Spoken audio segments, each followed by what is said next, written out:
$20,000. These are the secrets that you need. You know that feeling when you check your bank account and instead of immediately closing the app in horror, you actually smile? Like when you stop calculating whether you can afford that coffee or if buying groceries means eating ramen for the rest of the week. There's a specific number where this shift happens, and it's not what most people think. Most financial gurus will tell you that you need $1 million to feel wealthy, or that 6 figures is the magic number. But here's the thing they're missing. There's a much smaller milestone that completely transforms your relationship with money. And once you hit it, everything changes. That number is $20,000. And we are going through it right now. If you've been watching the channel, we started with 0 essentially at the end of the year, at the beginning of the year, and we grinded. I'm on about some extreme grind. I've been documenting it on this channel. If you want more videos, let me know in the comment section. But yeah, he's completely right. My name is Nick, and I spend way too much time thinking about money, financial psychology, and why some people seem to effortlessly build wealth while others stay stuck in the same financial patterns for decades. If you're someone who wants to understand the real mechanics behind wealth building, instead of just hoping things will magically improve, make sure to hit that subscribe button and give this video a thumbs up if it ends up helping you see money differently. Now, before we dive into why $20,000 is the real game changer, let me ask. Wait, let's just say that's a crazy chin. Goodness me, what kind of a chin is that? No ask you comment. Something. When you think about building wealth, what comes to mind? Maybe you picture some trust fund kid who never had to worry about money, or perhaps you imagine someone grinding away for years, slowly accumulating wealth $1 at a time. The truth is, wealth building doesn't work the way most people think it does. Here's what actually happens. There are certain financial thresholds that act like invisible barriers. Once you cross them, the rules of the game completely change. $20,000 is the first major threshold that separates those who will build significant wealth from those who will spend their entire lives living paycheck to paycheck. And the crazy part is, most people have no idea this threshold even exists. Think about it this way. If you've ever tried to push a heavy boulder up a hill, you know that getting it started is the hardest part. You're straining, sweating, making very little progress, and questioning whether it's even possible. But once you build enough momentum, something magical happens. The boulder starts moving faster, and eventually when you reach the top, it rolls down the other side almost effortlessly. $20,000 is that turning point where your financial boulder finally crests the hill. Everything before this point feels like you're pushing uphill against gravity. Everything after this point feels like gravity is working in your favor. But here's where it gets really interesting, and this is something that will probably surprise you. The difference isn't just mathematical. It's not simply that you have more money to invest or that your returns are larger in absolute terms. The real magic happens in your brain. When you don't have money saved, your brain operates in what psychologists call survival mode. Every financial decision is filtered through fear and scarcity. You take the first job offer that comes along, even if it's terrible, because you can't afford to be picky. You stay in situations you hate because leaving feels too risky.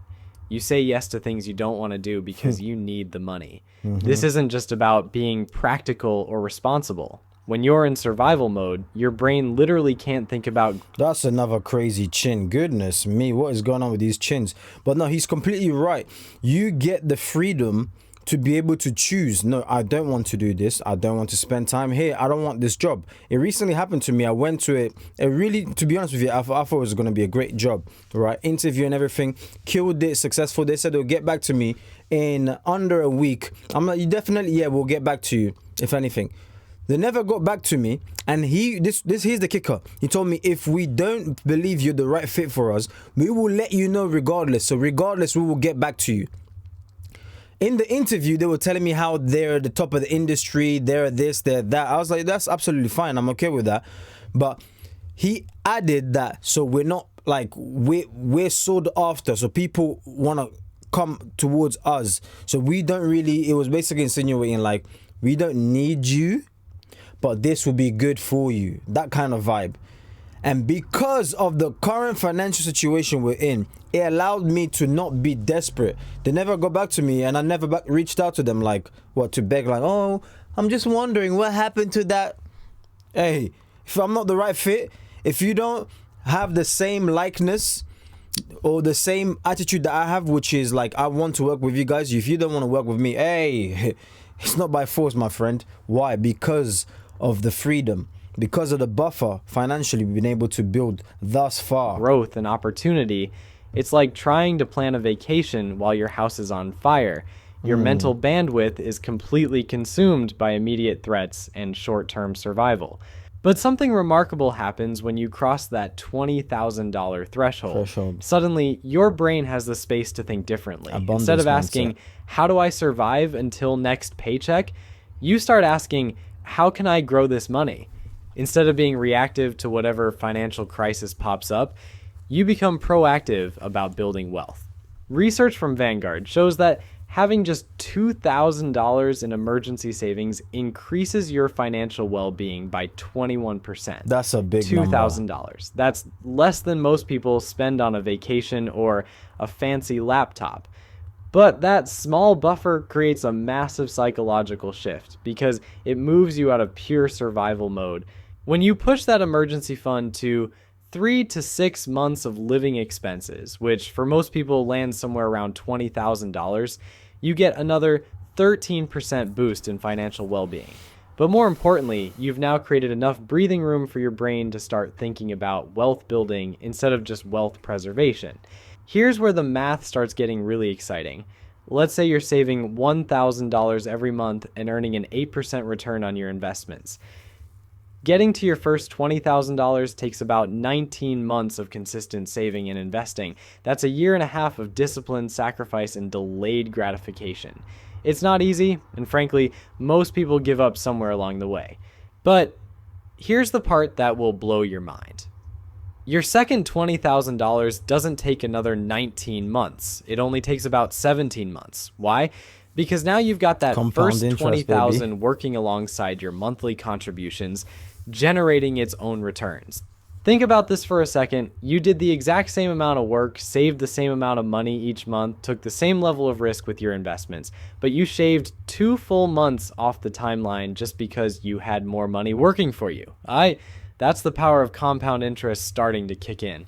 By the time you're going for your third 20,000, the timeline shrinks even more. Your money is doing an increasing share of the heavy lifting while you're putting in the same effort. And when you get to the really big numbers, the acceleration becomes almost comical. Once you hit $400,000 in your investment portfolio, you can generate your next $20,000 in just 5 months. The same amount that took you nearly 2 years to save initially is now happening automatically through your investments. That first milestone feels impossible, but every milestone after that gets progressively easier. Now, you might be thinking that wealthy people have access to some secret investment world that regular folks can't touch. Like there are exclusive hedge funds or special opportunities that only unlock once you reach certain wealth levels. And while there is some truth to that at the ultra high end, it's not what's driving this $20,000 phenomenon. The real secret is much simpler and honestly much more encouraging. It's just basic mathematics working in your favor. When you invest $1,000 and it grows 10% in a year, you make $100. Take that exact same 10% growth rate and apply it to $10,000, and suddenly you're looking at $1,000 in profit from the same investment, same time frame, same level of risk. This is why hitting 20,000 feels like such a turning point. Up until that point, your investment returns feel almost insignificant because you're working with smaller amounts.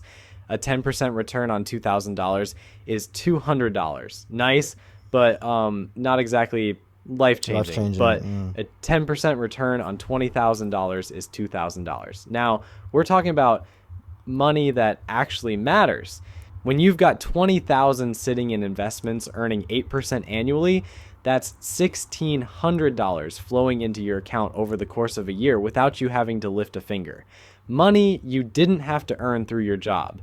Money that showed up because your existing money was working on your behalf. The investment strategy isn't any more sophisticated than what someone with $1,000 can use. You can buy the exact same index funds use the same brokerages, follow the same basic principles. The only difference is scale, and that scale transforms small percentage wins into real financial progress. But here's the part that most people completely miss, and it might be the most important point in this entire video. When you save $20,000, you've actually accomplished something far more valuable than just accumulating money in a bank account. You've fundamentally rewired your brain and built the most important financial habit you'll ever develop. And this might sound like some self-help nonsense, but stick with me because this is where things get really practical. Think about what it actually takes to save $20,000 if you're starting from zero. Unless you're making ridiculous money or living in your parents' basement rent-free, this requires serious discipline. You had to track where every dollar was going. You had to say no to things you wanted so you could set money aside instead. You had to resist the urge to blow your savings on whatever shiny object caught your attention that week.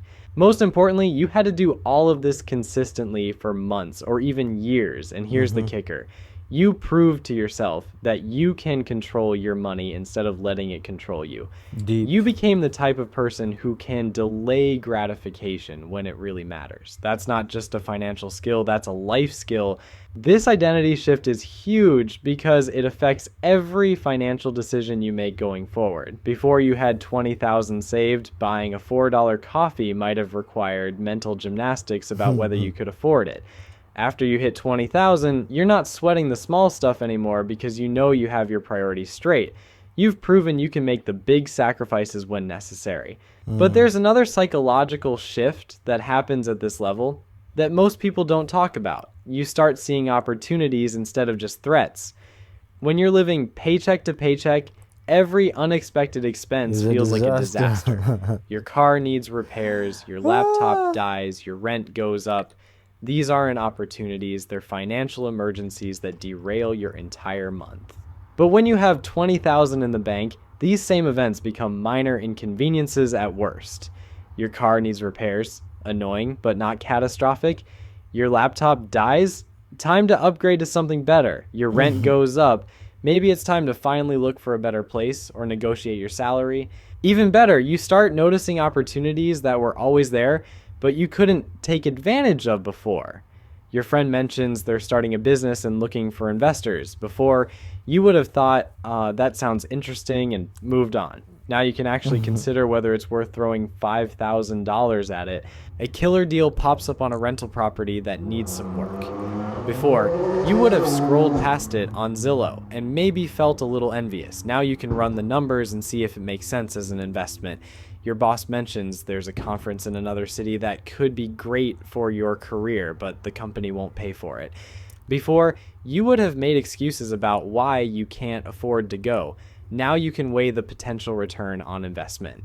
This is what wealthy people mean when they say money goes to money. It's not some cosmic conspiracy where the universe rewards people who already have cash. It's that having money gives you options, and options create more opportunities to make money. Here's something else that happens around the $20,000 mark that will make you question everything you thought you knew about budgeting.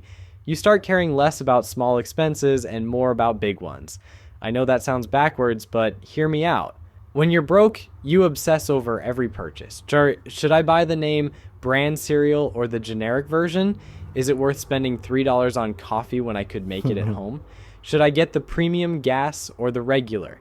These decisions consume mental energy because every dollar feels precious. But when you have a solid financial foundation, you realize these micro decisions are largely irrelevant.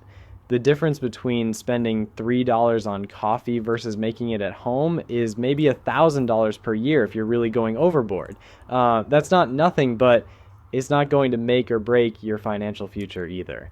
What matters are the big decisions: where you live, what you drive, how much you save, where you invest. These choices can swing your net worth by tens of thousands of dollars over time. So instead of agonizing over whether To buy the organic bananas, you focus your energy on optimizing your housing costs, maximizing your income, and making sure your investment strategy is solid. This shift in focus is incredibly liberating because it frees up mental bandwidth for the decisions that actually matter. You stop sweating the small stuff and start thinking strategically about wealth building. Now, let's talk about what happens to your career once you hit this milestone, because this is where things get really interesting.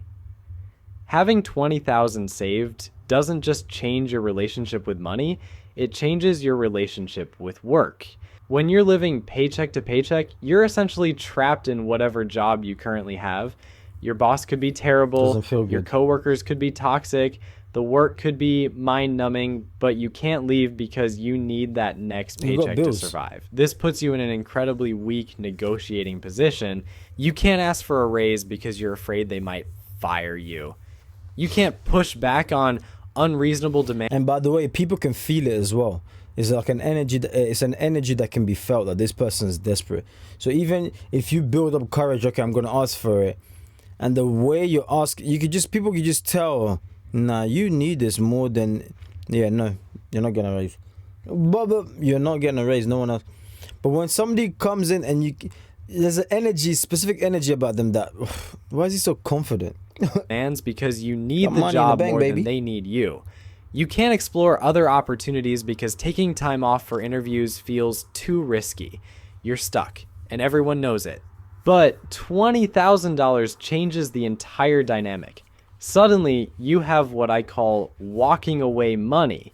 You could quit tomorrow and survive for months while you find something better. This doesn't mean you should be reckless or burn bridges unnecessarily, but it means you're negotiating from a position of strength instead of desperation. This psychological shift affects everything about how you approach your career. You start asking for the raise you deserve because the worst they can say is no, and you'll be fine either way. You push back on unreasonable requests because you're not afraid of the consequences. You explore new opportunities because you can afford to take some risks. Here's what's really crazy. Often, you don't even need to use your walking away money. Just having it changes your entire demeanor at work. You become more confident, more assertive, more willing to can take feel on it. challenging projects. And guess what happens when you show up differently?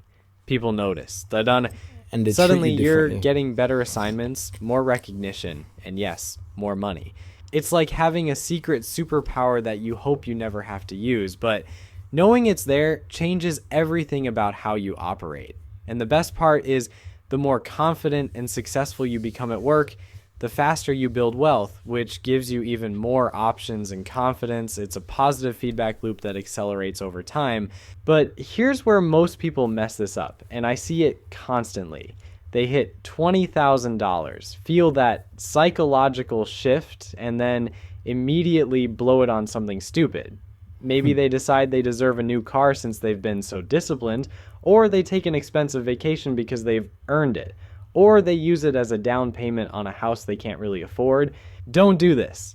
That $20,000 is not a reward for good behavior. It's the foundation of your entire financial future. It's the seed that grows into generational wealth if you're patient enough to let it compound. Instead, and that will probably make you laugh or cry depending on your current situation, This is so crazy because this is what's happening in today's generation. The young, the old, and pretty much everybody. Everybody loves cars. You can see he's pouring the wallet into the car, essentially where the gas will go, the fuel. And the car eats a ton. I'm on about like your entire wealth could go towards the your car. average person spends more money on their car over their lifetime than it would take to achieve complete financial independence. Think about that for a second. Between car payments, insurance, maintenance, and gas, most people are dropping $600 to $800 every single month on transportation. Over a 40-year period, that's easily $400,000 or more just to get from point A to point B. Point B. Meanwhile, they're complaining that they can't afford to save for retirement. It's like watching someone spend a fortune on a gym membership they never use while complaining they can't afford to eat healthy food. Here's the thing that makes this even more ridiculous. The moment you drive a new car off the lot, it loses about Value's gone. 20% of its value. So you're not just spending money, you're actively destroying wealth. Compare that to investing the same amount in a diversified portfolio. Instead of watching your money evaporate, you're watching it multiply. But I get it. Like, cars are emotional purchases. You want something reliable, something that looks good, something that makes you feel successful. And there's nothing wrong with that as long as you understand what you're trading off. That car payment might make you feel wealthy, but it's actually keeping you poor. This is where having 20,000 saved completely changes your perspective on major purchases. Instead of thinking, can I afford the monthly payment? You start thinking, what is this really costing me in terms of opportunity? That $30,000 car isn't just $30,000. It's $30,000 that could have grown to over $200,000 in your investment account over 20 years. Suddenly, driving a reliable used car doesn't feel like a sacrifice anymore. It feels like a strategic choice that's funding your future freedom. And here's the beautiful irony. The person driving the flashy new car is probably stressed about money, while the person driving the older Honda is quietly building wealth and sleeping better at night. Backwards. This mindset shift... So you look like you've got money, but I don't, because I look poor. But I have money and you don't. You're crying about money. I'm happy about money. Oh my days. Extends to every major financial decision you make. Housing, education, vacations, hobbies. Everything gets filtered through the lens of opportunity cost, not in an obsessive way that sucks all the joy out of life, but in a strategic way that ensures you're making intentional choices about where your money goes. Let's see the comment section real quick. I hit 100k savings this year. Right now, I'm sitting on about 125k. This doesn't mean I can buy whatever I want. It means that I don't buy whatever